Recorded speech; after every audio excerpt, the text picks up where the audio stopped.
मित्रांनो, माझे नाव शुभम आहे आणि मी व माझे कुटुंब पुण्यात राहायला होतो. मार्च महिन्यात माझ्या एका मामाच्या मुलाचे लग्न होते, म्हणून आम्ही सहकुटुंब लग्नाआधीच गावी म्हणजे कोकणातल्या मामाच्या गावी जाण्याचे ठरवले. आम्ही ज्या दिवशी गावी गेलो तेव्हा मी पाहिले की आमच्या नात्यातील अजून काही नातेवाईक बाहेरून आलेले होते. त्यातच नाशिकमध्ये राहणारे माझ्या मावस मावशीचे कुटुंब पण होते. मावस मावशीची मुलगी स्नेहा माझ्याशी खूपच फ्रेंडली वागायची, त्यामुळे मला जास्त बोर होत नव्हते. कारण मामाचे गाव हे खेडगाव होते आणि त्यावेळी अँड्रॉइड फोन किंवा नेट इतके जास्त विकसित नव्हते. मामाचे घर शेतात असल्यामुळे आम्ही बहुतेक पाहुणे बाहेर ओट्यावरच झोपायचो. त्यावेळी मी विरंगुळा म्हणून नावाचे पुस्तक वाचत असायचो.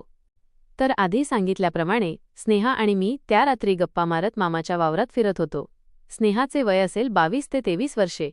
बोलता बोलता तिचा बांधावरून चालताना तोल गेला व ती माझ्या अंगावर आपटली. मी तिला सावरण्याच्या नादात कधी मिठी मारली ते समजलेच नाही, पण तो स्पर्श होता की कधी आमचे मन एकमेकांना भिडले ते समजलेच नाही. माझे हात तिच्या रसगुल्ल्यांवरून फिरू लागले, पण तेवढ्यात झपकन आवाज आला आणि आमचा खेळ थांबला. मी स्नेहाच्या मागे पाहिले तर माझी मोठी मामी वैशाली उभी होती. मामी दिसायला सावळी पण भरदार शरीराची होती.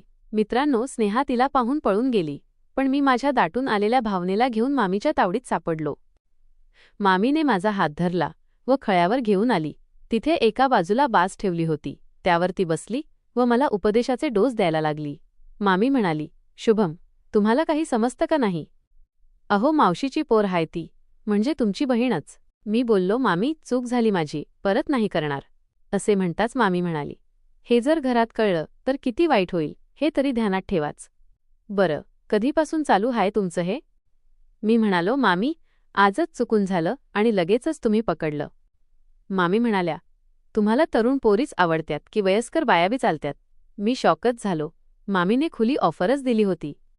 मी म्हणालो, तसं काही नाही मामी, चालतं की सगळं. मामी म्हणाली, मग मी चालेल का तुम्हाला? मामी गावाकडून असल्यामुळे तिच्या तोंडातून मिसरीचा वास येत होता. आता मी हळूहळू मामीचे रसगुल्ले दाबू लागलो. आता मामी खूपच प्रभावी झाली होती. मामी म्हणाली, जावई, मला तुमच्या भावनेची खूप गरज आहे. आता जास्त नका तडफडू. माझा एकटेपणा दूर करा लवकर, नाहीतर उगाच कोणीतरी यायचं. लग्नघर आहे.